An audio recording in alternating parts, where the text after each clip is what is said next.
तो इसमें जैसे पहला क्वेश्चन है आपका, फॉरवर्ड वाइस में पीएन जंक्शन की रेजिस्टेंस होती है। तो इसमें देखिए आप सही ऑप्शन आपके हिसाब से क्या लगता है उसे बताइए, सोचिए, इसके बाद फिर मैं इसका सही आंसर दूंगा। तो पहला है इसमें ओम में, दूसरा किलो ओम में, तीसरा मेगा ओम में, चौथा कोई नहीं।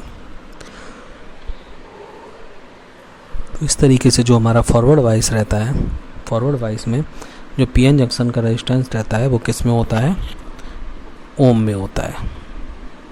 तो इसका पहला आंसर सही है। दूसरी बात करें हम तो दूसरा है जब पीएन जंक्शन फॉरवर्ड वाइस में होता है तब कनेक्ट होता है, अर्थात जो हमारा पीएन जंक्शन फॉरवर्ड वाइस में है तब वह किस प्रकार कनेक्ट होता है। तो अगर हम यहाँ बात करें तो यहाँ पहला ऑप्शन है आपका पॉजिटिव टर्मिनल से एन और नेगेटिव टर्मिनल से पी, दूसरा है पॉजिटिव टर्मिनल से पी और नेगेटिव टर्मिनल से एन, तीसरा है पी और एन दोनों पॉजिटिव टर्मिनल से, चौथा है उपयुक्त में से कोई नहीं। तो जो हमारा पीएन जंक्शन है वो जब फॉरवर्ड वाइस में होता है, जैसा कि पीछे दिया हुआ है, फॉरवर्ड वाइस में होता है तो कैसे कनेक्ट होता है इसके बारे में पूछा है। तो हम लोगों ने पढ़ा है कि जो हमारा पीएन जंक्शन रहता है तो इसको फॉरवर्ड वाइस में कनेक्ट करने के लिए क्या करते हैं, पी को पॉजिटिव से और एन को नेगेटिव से करते हैं। तो जबकि पहले में क्या दे रहे हैं, पॉजिटिव टर्मिनल को एन से कनेक्ट कर रहे हैं, तो पहला नहीं होगा। तीसरे में पी और एन दोनों को टर्मिनल को पॉजिटिव से कनेक्ट कर रहे हैं, तो ये भी गलत है। तो हमारा जो बी पॉइंट है वो दिया है कि पी को पॉजिटिव से और एन को नेगेटिव से, तो ये हमारा पॉइंट सही है। तो इस तरीके से हमारा ऑब्जेक्टिव बी सही होगा। तीसरा क्वेश्चन की बात करते हैं तो इसमें दिया है सिलिकॉन डायोड के लिए पीएन जंक्शन पर वोल्टेज ड्रॉप होता है। तो जो हमारा सिलिकॉन डायोड होता है उसके लिए पीएन जंक्शन पर वोल्टेज ड्रॉप कितना होता है। तो पहला ऑप्शन है 3.2, दूसरा ऑप्शन है 0.3, तीसरा ऑप्शन है 0.7 और चौथा ऑप्शन है 0.4। आप लोग अपने दिमाग में सोच कर रखिए क्या हो सकता है।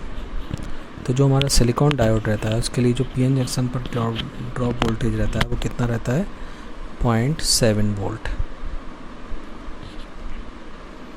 अगला क्वेश्चन है रिवर्स वाइज जंक्शन की रेजिस्टेंस होती है, किस में होती है, मेगा ओम, किलो ओम, ओम या इनमें से कोई नहीं। मिली ओम, किलो ओम, ओम और कोई नहीं। तो इस तरीके से क्या है, मिली ओम में रहती है, क्योंकि जो रिवर्स वाइज में जो करंट फ्लो होती है वो क्या होती है, बहुत कम होती है, और जो मेगा ओम में रेजिस्टेंस उसका रहता है। अगला बात करें क्वेश्चन 5 की, तो पीएन जंक्शन स्विच की भांति व्यवहार करता है, अर्थात पीएन जंक्शन जो रहता है वो किस स्विच की भांति व्यवहार करता है। पहला है यूनिडायरेक्शनल, दूसरा है बाई डायरेक्शनल, तीसरा है कंट्रोल्ड, चौथा है कोई नहीं। तो जो हमारा पीएन जंक्शन है इनमें से किसकी तरह व्यवहार करता है। तो पीएन जंक्शन जो डायोड है या बाल होता है जो हमारा क्या है, सिर्फ फॉरवर्ड वाइज रीजन में काम करता है, रिवर्स वाइज में नहीं काम करता। अर्थात जो ये काम वर्क करता है वो क्या करता है, यूनिडायरेक्शनल में वर्क करता है। तो इसमें हमारा ए सही होगा।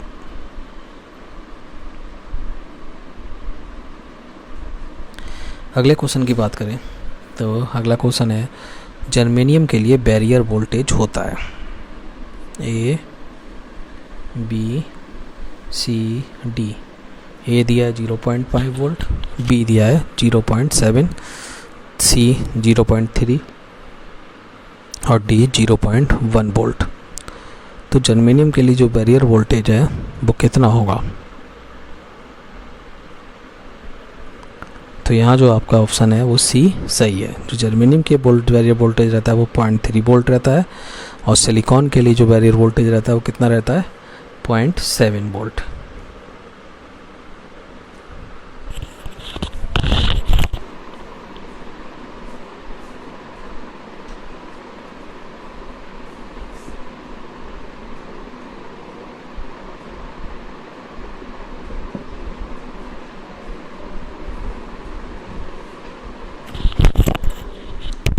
अगला क्वेश्चन है 7।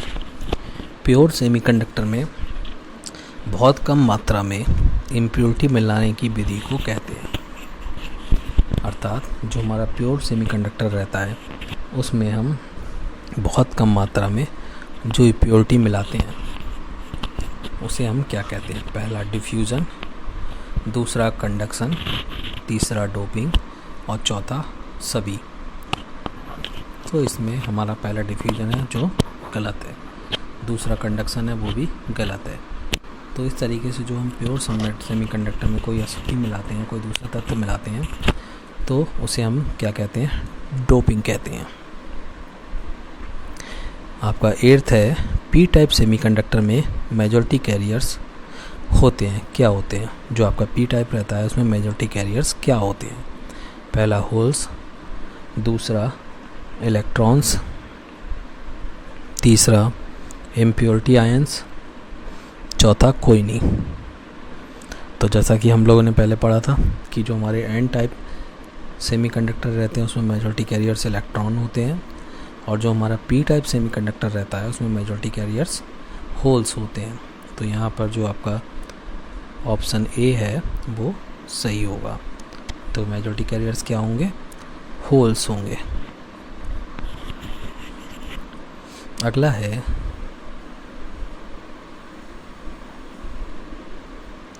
क्वेश्चन 9।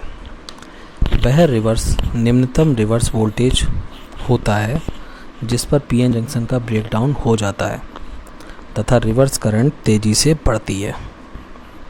ऐसा कौन सा रिवर्स वोल्टेज है जिसके कारण क्या है, पीएन जंक्शन का ब्रेकडाउन हो जाता है और रिवर्स करंट क्या है, तेजी से बढ़ती है। तो पहला है ब्रेकडाउन वोल्टेज, दूसरा ऑप्शन है नी वोल्टेज, तीसरा ऑप्शन है पीआईवी पीक इनवर्स वोल्टेज, और चौथा ऑप्शन है कोई नहीं। तो रिवर्स वोल्टेज जिस पर पीएन जंक्शन का ब्रेकडाउन हो जाता है तो वह कौन सी होगी, ब्रेकडाउन वोल्टेज। तो ब्रेकडाउन वोल्टेज वह निम्नतम रिवर्स वोल्टेज होती है जिस पर पीएन जंक्शन का ब्रेकडाउन हो जाता है। अगला है सामान्य टेम्परेचर पर सिलिकॉन डायोड के लिए थर्मल वोल्टेज बीटी होता है। अर्थात जो टेम्परेचर है वो अगर सामान्य है तो सिलिकॉन डायोड के लिए थर्मल वोल्टेज बीटी कितना होगा। तो पहला ऑप्शन है 0.02 वोल्ट, दूसरा ऑप्शन है 0.026 वोल्ट, तीसरा ऑप्शन है 0.032 वोल्ट, चौथा ऑप्शन है 2.1 वोल्ट। तो इसमें जो आपका रहता है, इसमें आपका बी पॉइंट रहता है 0.026 वोल्ट।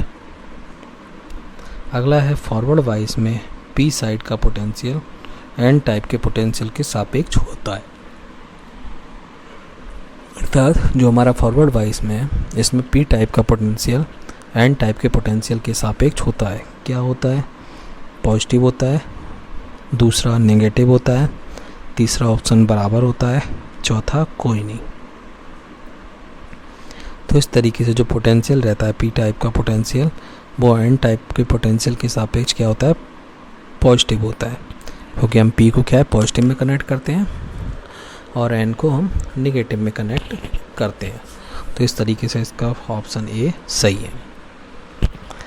अगला क्वेश्चन है डायोड को फॉरवर्ड वाइस और रिवर्स वाइस करने पर डिप्लीशन लेयर की चौड़ाई क्रमशः क्या होती है। अर्थात यदि हम डायोड को फॉरवर्ड वाइस में करें और रिवर्स वाइस में करें, अर्थात यदि हम फॉरवर्ड वाइस में कर रहे हैं तो डायोड की चौड़ाई क्या हो रही है और रिवर्स वाइस में कर रहे हैं तो डायोड की चौड़ाई क्या हो रही है। पहला ऑप्शन है घटती है, दूसरा भी पहला और घटती है। दूसरा ऑप्शन है बढ़ती है। तीसरा ऑप्शन है घटती है बढ़ती है। चौथा ऑप्शन है बढ़ती है घटती है। तो इस तरीके से जो ये आपका क्वेश्चन है इसका आंसर क्या होगा। तो जैसा कि हम पीएन जंक्शन को फॉरवर्ड वाइस में करते हैं तो क्या होता है, उनके रीजन की चौड़ाई घटती है, और रिवर्स वाइस में क्या होता है, उनके रीजन की चौड़ाई बढ़ती है। तो इस तरीके से आपका ऑप्शन सी सही है।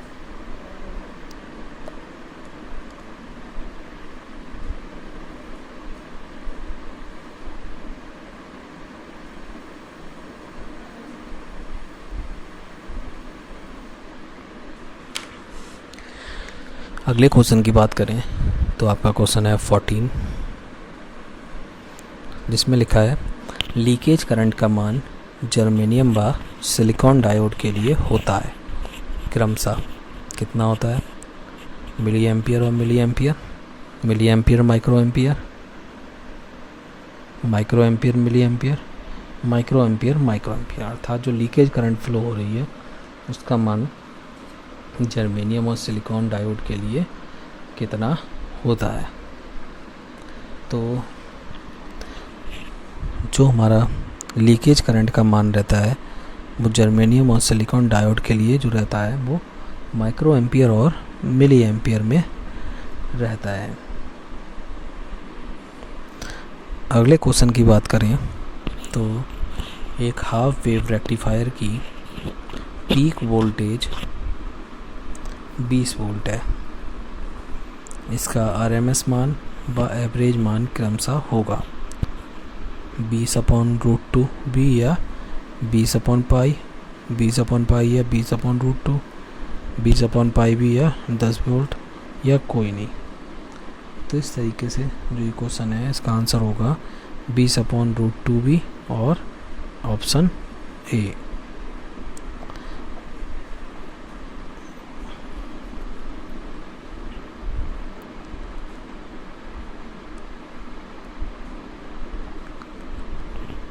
अगला क्वेश्चन है किस प्रकार के डायोड की कैरेक्टरिस्टिक्स में नेगेटिव रेजिस्टेंस रीजन होता है।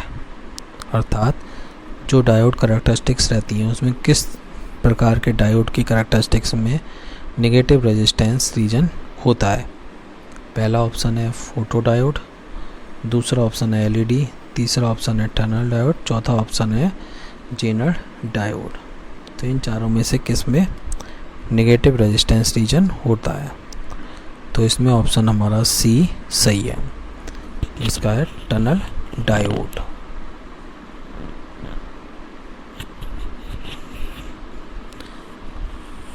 अगले क्वेश्चन की बात करें तो क्वेश्चन नंबर 17 है फुल वेव रेक्टिफायर और हाफ वेव रेक्टिफायर की इफिशिएंसी ईटा होती है क्रमशः क्या होगी फुल वेव और हाफ वेव की इफिशिएंसी। तो पहला है 40.6% या 81.2%, दूसरा 81.2% या 40.06%, तीसरा 40.06 या 82%, 82% या 41.6%। तो इस तरीके से जो हमारा फुल वेव रहता है उसकी इफ़िशियंसी अधिक होती है और हाफ वेव की इफ़िशियंसी कम होती है। तो यहाँ पर हमारा जो 82% और 40% है ये ऑप्शन सही है, अर्थात ऑप्शन बी हमारा सही है। अगले क्वेश्चन की बात करें 18 क्वेश्चन है जिसमें कह रहा है कि किसका प्रयोग करके लाइट कंट्रोल स्विच में किया जाता है। अर्थात किसका प्रयोग लाइट कंट्रोल स्विच में किया जाता है। जो नीचे ऑप्शन दिए हैं इनमें से किसका उपयोग हम लाइट कंट्रोल स्विच में करते हैं। पहला है टनल डायोड, दूसरा जेनर, तीसरा फोटो, चौथा एलईडी।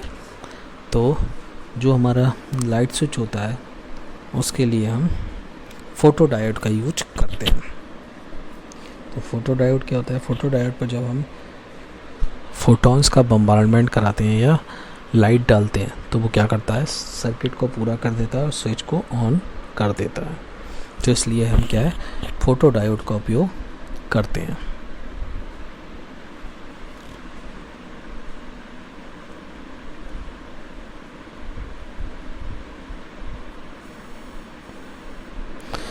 अगला क्वेश्चन है, रिपल कम करने के लिए सर्किट में प्रयुक्त होता है। आखिर जो रिपल होते हैं उनको कम करने के लिए हम सर्किट में क्या यूज करते हैं।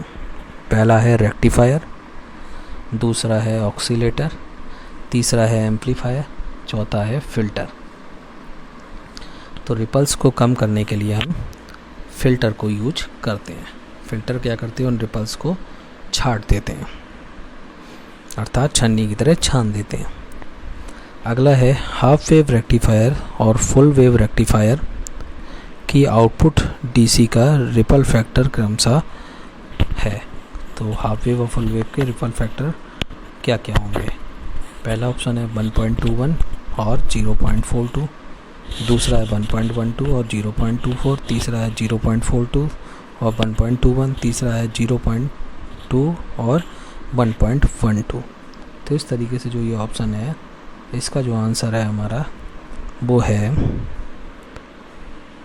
0.42 और 1.21।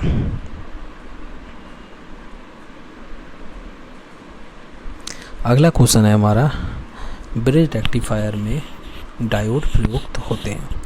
अर्थात हमारा जो ब्रिज रेक्टिफायर रहता है उसमें कितने डायोड प्रयुक्त होते हैं।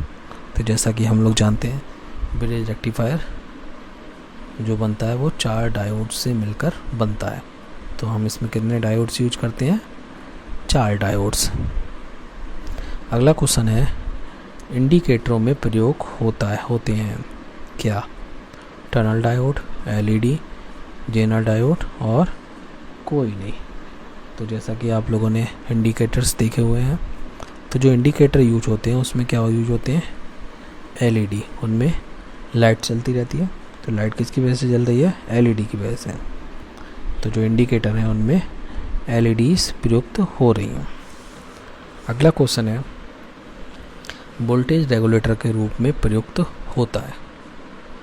आखिर इनमें से हम वोल्टेज रेगुलेटर के रूप में क्या प्रयुक्त करते हैं। तो जो वोल्टेज रेगुलेटर के रूप में पहला ऑप्शन है टनल डायोड, दूसरा शॉटकी, तीसरा फोटो, चौथा जेनर डायोड।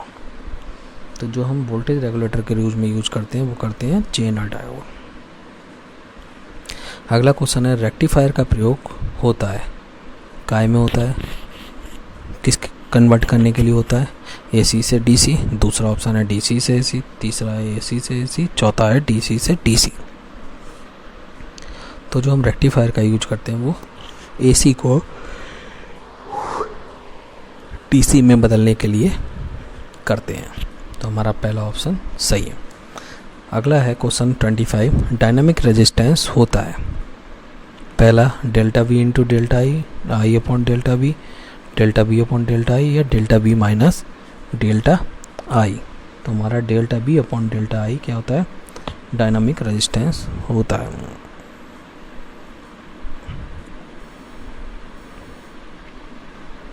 अगला है हमारा, परिवर्ती कैपेसिटर के रूप में प्रयुक्त होता है क्या, power diode, LED, tunnel diode या ब्रेक्टर डायोड। तो जो हम ब्रेक्टर डायोड है वो हमारा क्या है, परिवर्ती कैपेसिटर के रूप में यूज होता है।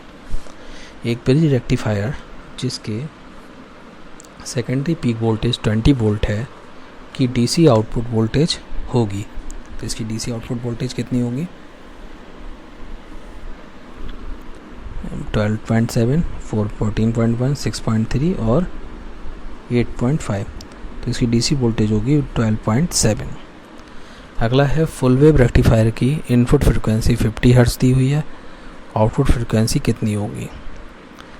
अर्थात जो हमारा फुल वेव रेक्टिफायर है उसकी इनपुट फ्रिक्वेंसी 50 हर्ट्ज है, तो आउटपुट फ्रिक्वेंसी कितनी होगी। तो आउटपुट फ्रिक्वेंसी हमारी कितनी होगी, 100 हर्ट्ज होगी, 2 गुनी होगी। यदि 10 डिग्री सेंटीग्रेड डायोड की सैचुरेशन करंट का मान 3 माइक्रो एम्पियर है, तो 40 डिग्री सेंटीग्रेड सैचुरेशन करंट का मान क्या होगा 40 डिग्री सेंटीग्रेड पर। पहला 24 माइक्रो एम्पियर, 12, 3 और 6। तो इस तरीके से जो हमारा है इसका सैचुरेशन करंट कितना होगा, 24 माइक्रो एम्पियर होगा।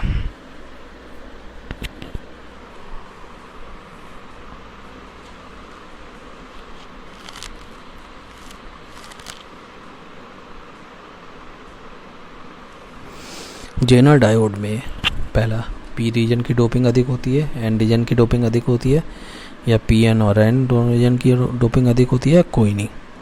तो जो हमारा जेनर डायोड रहता है उसमें जो हमारा पी और एन रहते हैं, इन दोनों ही रीजनों की डोपिंग अधिक रहती है।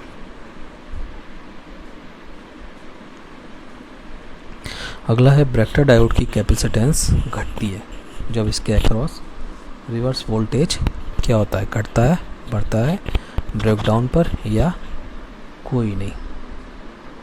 तो इसका आंसर होगा बढ़ता है।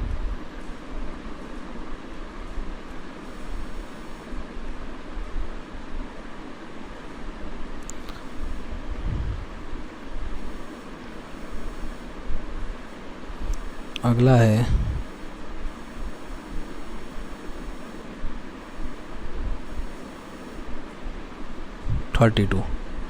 जर्मेनियम और सिलिकॉन सेमीकंडक्टर का प्रयोग बनाने में नहीं किया जाता। क्या बनाने में नहीं किया जाता? पीएन जंक्शन, फोटोडायोड, एलईडी या उपरोक्त सभी। तो जो हम जर्मेनियम और सिलिकॉन डायोड का यूज करते हैं वो एलईडी बनाने में नहीं करते हैं, जबकि पीएन जंक्शन भी बनाते हैं और फोटोडायोड्स भी बनाते हैं। अगला है हमारा सामान्यतः ब्रेक्टर डायोड ऑपरेट करता है। कैसे ऑपरेट करता है? रिवर्स वाइस में या फॉरवर्ड वाइस में या बिना वाइस के या कोई नहीं। तो जो ब्रेक्टर डायोड ऑपरेट करता है वो रिवर्स वाइस में ऑपरेट करता है। अगला है वह पीएन जंक्शन डायोड जो हीट के स्थान पर लाइट के रूप में एनर्जी रेडिएट करता है, क्या कहलाता है? टनल डायोड, फोटोडायोड, एलईडी या कोई नहीं। तो क्या कहलाता है हमारा? टनल डायोड कहलाता है। अगला क्वेश्चन है जब फोटोडायोड पर कोई लाइट नहीं पड़ती तो वह देता है क्या? Dark current, forward current, saturation current या कोई नहीं। तो क्या देता है? डार्क करंट देता है। 36वां है जब कोई फोटोडायोड पर लाइट की इंटेंसिटी बढ़ती है तो इसका रिवर्स करंट क्या होता है? घटता है, बढ़ता है, अप्रभावित रहता है या कोई नहीं। तो बढ़ता है।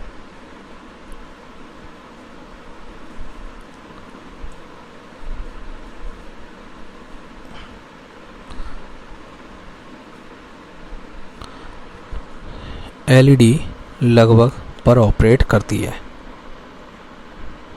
1.5 वोल्ट, 6 वोल्ट, 2.0 वोल्ट या कोई नहीं।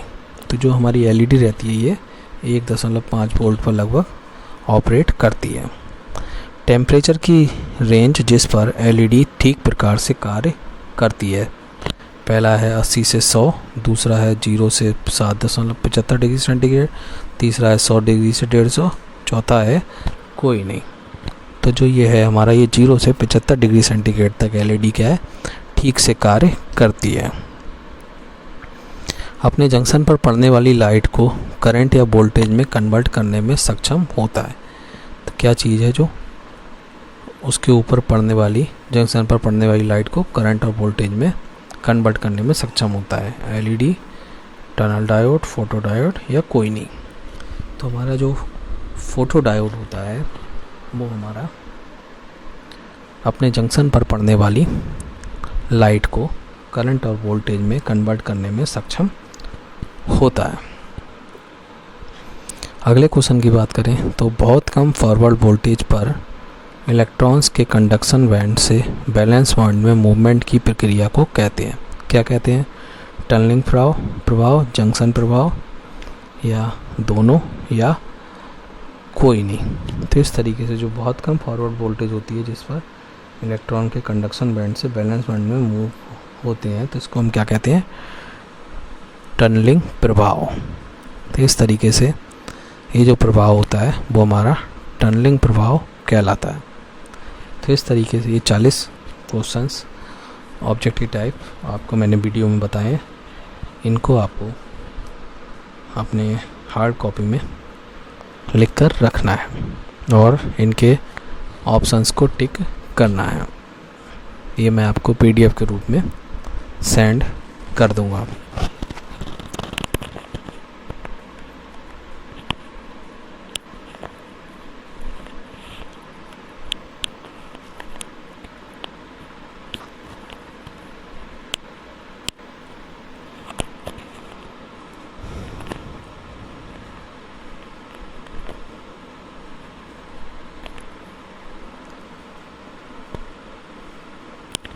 इन्हें देख लेंगे और वीडियो को रोक रोक कर लिख लेंगे।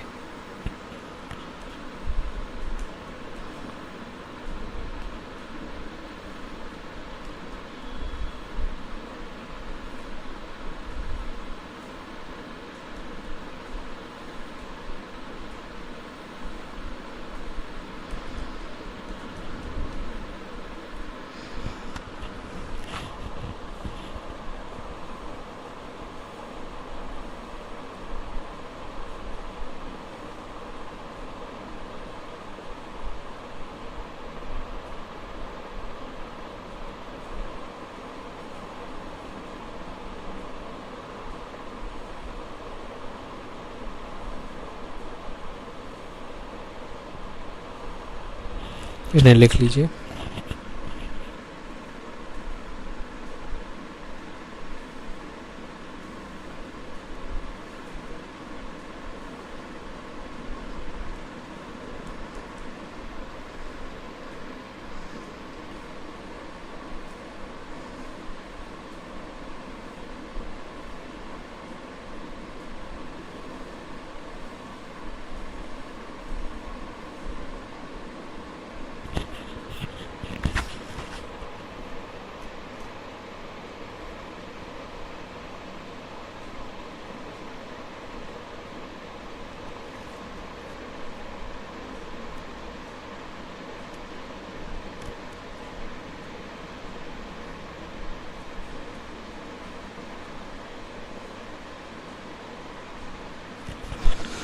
ठीक है, इनके सॉल्यूशंस आप लिखकर मतलब PDF के रूप में सेंड करेंगे।